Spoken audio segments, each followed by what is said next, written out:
welcome to the Miracle Mamas Show. My name is Ashley Sabali. I'm the founder of Miracle Mamas, which is a 501c3 nonprofit organization supporting moms and babies across the country.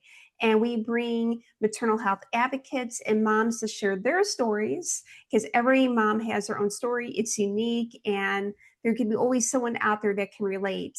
And I'd Yes. like to introduce you to a great friend of mine who I actually recently met earlier in the month at the Sisterhood Seminar in Ohio. Liz, would you like to introduce yourself to our viewers and listeners? I sure would. So my name is Lis Ruiz Pham, and I am so happy to be here. We met at the Sisterhood Seminar, and I do live in Ohio. So it's an exciting adventure. You are so right that everyone has their own story. I don't think you can get together with friends without having some kind of pregnancy story or birth story, or certainly raising children story. I know because you have three children and you not only, so you were a high school teacher. How long have you been doing that for? Oh, well, like 20 years, a long time. So I've heard every grade. So I am a Spanish, I have an electives degree, like Spanish, library information science, English is a second language. So I can teach, I'm certified K to 12. So I taught a little bit of everything, but I am currently in high school. Wow, you have a lot of patience because I have three Yeah. kiddos, not yet in high school, but I think that all teachers are just saints. There, I mean, yes, Well, some days are better than others. They're great. Kids just bring so much energy and so much passion and so much curiosity to the world. It is definitely a gift. I don't think anybody can be a teacher, but if you're born with that gift, it's a great profession. and while you're balancing being a mom to three and working full time as a teacher, you also do a lot of volunteer work. Can you tell us a little bit about that? Yes, I'm in pageantry as well, which is of course how we met. And that's my platform. It's called Project Uplift, which is twofold. One of it is just do the small thing. Do the small thing. Wherever you see a need, you can fill that need, and that makes a big difference wherever it is. So I certainly look for that anywhere I am. And the other prong is because of the students I work with and all the issues. I work right now specifically with at-risk students, and they just need more support. And so it takes what takes one step for someone else takes five for them. So it's really important to just do that small thing because you just never know what is going to help. So the point is, I do a lot of pageantry work, but volunteer work as well, which are interrelated. No, and that's amazing that you're balancing many hats. I'm always Yeah. impressed with pageant girls who can not only compete in pageantry, which in and of itself takes a lot of commitment and a lot of time, but all the advocacy that you do, and then Right. being a mom and working. And that's just so important because women's voices, right? When we get together, we have so much power. Our volunteer work is exponentially more powerful when we do it together. So I love that about the sisterhood. And can you tell me a little bit about your pregnancies and your maternal health journey? Yeah, so I had pretty good pregnancies overall. I think what really was interesting was the last. Now, of course, the last one I was a little bit older too, and I was more experienced, and I think that definitely that is helpful when you talk about self-advocacy in women's health, which we definitely need to have. We have a very medical model of pregnancy in the United States, but it's also very much like a holistic experience, isn't it? So, but when I had my third one, I knew it was coming, right? This is number three. This is the third time. So we went to the hospital and they were going to send me home. They're like, I don't think it's time yet. And I basically just refused to leave. I was like, no, you understand. This is happening. And they're like, and so they reluctantly admitted me. And Lucia was born 3 hours later. So the doctor didn't even make it to the hospital. That had so much more time. So, and then of course the other issue is that they also used the wrong sized needle on my epidural. And Right. that caused a host of problems, which you don't really realize. You're such in your lizard brain at that time, you don't really realize what's happening. But then when the whole team of lawyers walks in and has to sign the paperwork, and then they kept me in the Really? hospital an extra day. Yeah, it was, I did look up what it might have been. It was not a lumbar puncture. Hang on. They were afraid it was going to be post-dural puncture. And what is that exactly? I guess they could have punctured, it's not I'm not sure about the medicine, but it goes in your spine. It's a needle in your spine. So it is too big of a needle, which means it could have caused some neurological issues. And they were worried about some possible leaking spinal fluid, which thank goodness didn't happen. But Oh my gosh.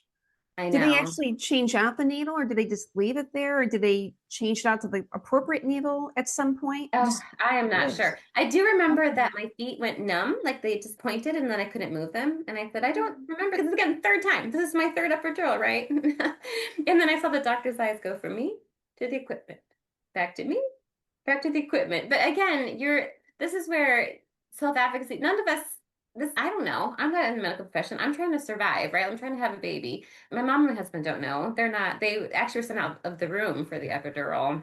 And so they don't know what's going on either. And so it's difficult. You mean they're medical professionals. We trust them, obviously. Everything worked out fine. They've been through lots of schooling. They know what they're doing. But again, it comes back to that holistic model that you're not just like a biology project, right? Like you're also a human being with emotions and fears of things happening. And when you say something is going on with your body, it is.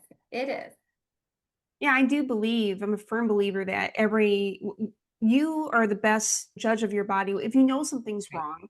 And you may Right. not know what's wrong, but Yeah. something's wrong. And that's Right. something to advocate for. Maybe nothing is wrong. But you Yeah. want to advocate for that and speak up, and you want to be heard. And when you're not heard, or you feeling that you're being ignored, that's troublesome because you are a person. Not only are you yourself a human, but you also carrying another human inside of you. Exactly. Yeah, and you hear about mother's instincts and all that, and Yeah. women being dismissed in the healthcare world. You just, yeah, you have to self-advocate. You do. And I think it's a delicate balance. I have the utmost respect for our ACPs or healthcare Of practitioners, course, doctors and of nurses course. and anesthesiologists, Yeah, but there's a balance because sometimes, like, I yeah. had three kids too, and I felt like I was cattle. Like, Oh, sometimes, yeah, you do. You you come do. in, you get the shots, you get the measurements, and then you're out the door. And I went Yeah. with different OBGYNs for each time. Oh, It was a very yeah, similar experience each time for me.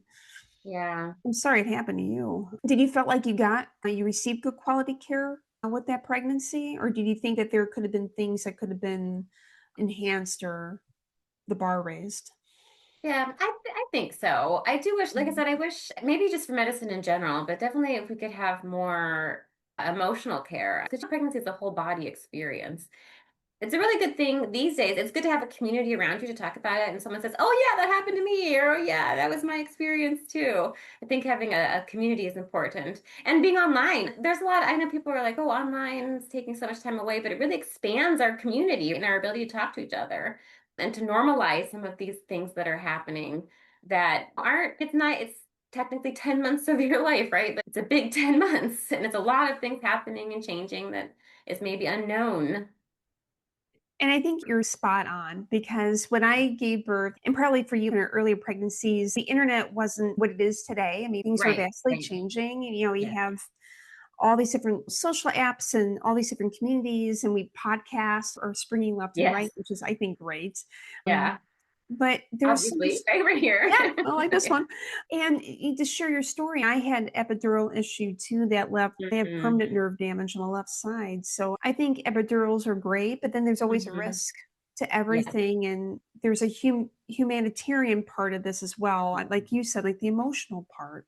What do you think that, from a layperson perspective, what do you think that healthcare practitioners can do to fill that gap or address that gap between biology project and being a mom with a baby and you're about to give birth? Yeah. I'm really happy to see the rise of doulas and midwives. I know those are more and more common because there's a need for it. I think there's a gap. I didn't get to use one. Again, like you said, it wasn't, my youngest is 9 now. So things have even changed in the 9 years since I gave birth, I think. But I'm glad to see it's more someone's there to be that advocate, somebody there with experience, somebody there to say, to help you out through this is everyone's first time living, right? We don't know. Anybody, anytime we can bring the community in to help us, it's a really important thing to do. Yeah, and I think that even me with three births, every birth was different. So even on the third Yeah, birth, it was a completely different experience than the other two. So yeah, I love the idea of having doulas and even midwives. I love OBGYNs, of yeah, course, but and there's a time and a place depending on if you do have higher risk, you right, want to be more in a certain environment, hospital environment. But I mean, it right. really depends what your HCP suggests for you. But I think that they have options out there and more support. I completely agree with you.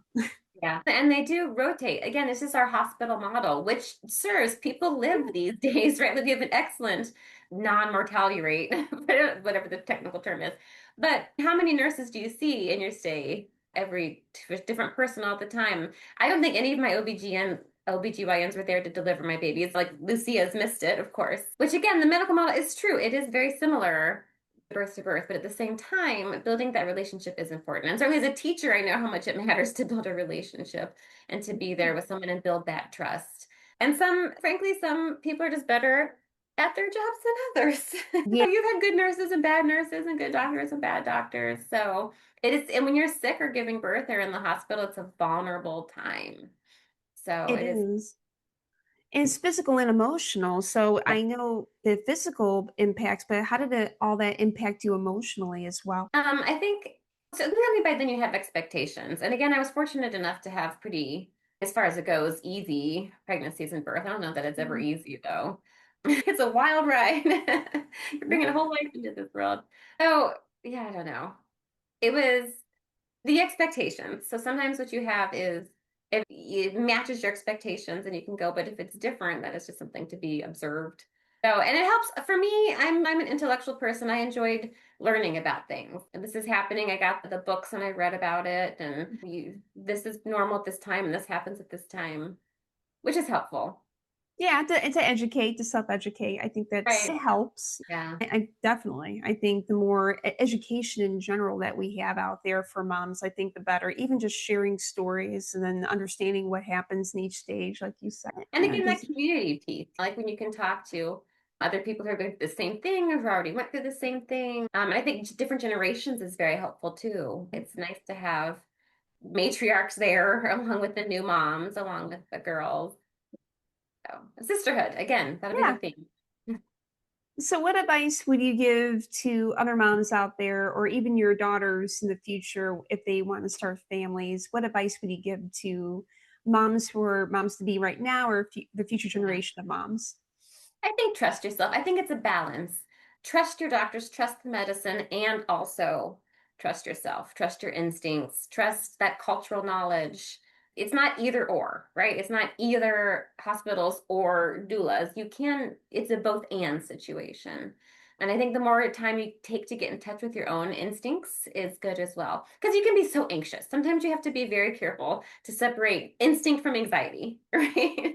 And for me too, like walking, I did a lot of walking. I did a lot of yoga during my pregnancies. I still enjoy that. But I think it was especially important to keep that up when you're going through this full body experience.